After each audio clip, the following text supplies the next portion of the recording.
রাজ্য পঞ্চায়েত নির্বাচনের প্রাক্কালে দেশের যে বর্তমান অবস্থা এবং আমাদের যে সার্বিক অবস্থা চলতি ঘটনাবলী নিয়ে কিছু বিষয় আপনাদের কাছে তুলে দেওয়ার জনগণের কাছে আপনাদের মাধ্যমে তুলে দেওয়ার চেষ্টা করছি। আমরা লক্ষ্য করছি, সকলে অবগত আছেন যে স্বাধীন ভারতে বর্তমান যে কেন্দ্রীয় সরকার, যে সরকারের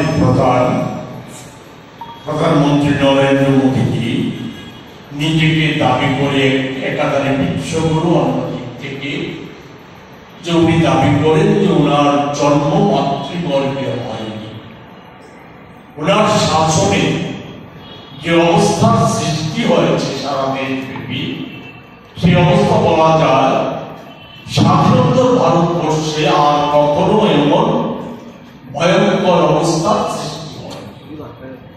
একদিকে সাম্প্রদায়িকভাবে এক বিভাজনকে সৃষ্টি করার ঘৃণ্য প্রচেষ্টা, ভয়াবহ বেকারি যে কি কোন মাত্রায় গিয়ে পৌঁছেছে যে ভাবা যায় না। ঘরে ঘরে বেকার, কর্মসংস্থানের কোন সুযোগ নেই, সেখানে সরকারি ইন্টারভিউতে জালিয়াতি করা হচ্ছে, দুর্নীতি করা হচ্ছে, শিক্ষা ব্যবস্থা ভেঙে পড়েছে, চাকরির প্রশ্নে উন্নয়নের ধ্বজা উড়িয়ে চলছে। অথচ আপনারা অবগত আছেন যে শুধু রেল দপ্তরে ৩.৫ লক্ষের বেশি শূন্যপদ পড়ে আছে।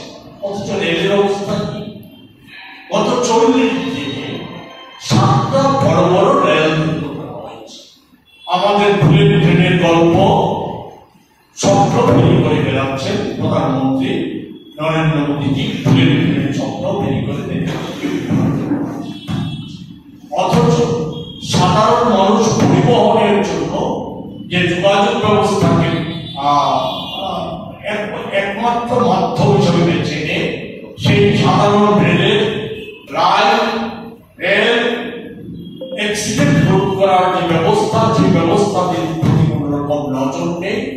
যে নজর না নিয়ে বুলেট ট্রেনের স্বপ্ন তৈরি করবে রেল অ্যাক্সিডেন্টে বেগুনে মানুষ প্রাণ বিসর্জন করছে। শিল্প কল কারখানা বন্ধ হয়ে যাচ্ছে, ব্যাপক দুর্নীতি, স্বর্ণকেন্দ্রে উন্নয়নের স্বপ্ন তৈরি করে বেড়াচ্ছে। অথচ উন্নয়নমূলক প্রতিটা কাজে কোটি কোটি টাকা। সড়ক পরিবহনে দুর্নীতির কথা আপনার অবগত আছে। অবস্থা দেখেন, কোটি কোটি টাকা দিয়ে সড়ক তৈরি হচ্ছে, সেই সড়কে ভূমি দেওয়া হয়, সেই সড়ক বেরিয়ে যাচ্ছে। উদ্বোধনের পরেই কোটি কোটি টাকা দিয়ে তৈরি ব্রিজ ভেঙে পড়েছে। উন্নয়নের ধ্বজা উড়িয়েছে আমাদের নতুন পার্লামেন্ট ভবন, তা চুইয়ে জল পড়ে। রাম মন্দিরে তো ধ্বজা করে তৈরি করেছে, রাম মন্দির চুইয়ে জল পড়ে। এই তো হচ্ছে উন্নয়ন।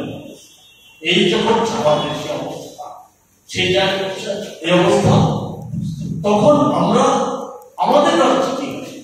আমাদের রাজ্যে যে ডাবল ইঞ্জিন ট্রিপল ইঞ্জিনের সরকার, যাকে যে সরকার তৈরির আগে মানুষ খানিকটা বিশ্বাস করছে, আমরাও ভেবেছি যে তার পূর্বে যে সরকার 18 সালের পূর্বে যে সরকার, সেই সরকারের কিছু ব্যর্থতা, নানা প্রশ্নে মানুষ বিক্ষুব্ধ, একটা অংশে মানুষ বিক্ষুব্ধ হয়ে গেছে।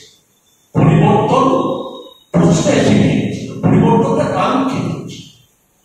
সেই পরিবর্তন যখন কাঙ্ক্ষিত ছিল, সেই সময় নরেন্দ্র মোদীজি থেকে শুরু করে প্রধানমন্ত্রী, স্বরাষ্ট্রমন্ত্রী, অর্থমন্ত্রী, রাজ্যের বিজেপি নেতারা, তারা অলিক শব্দ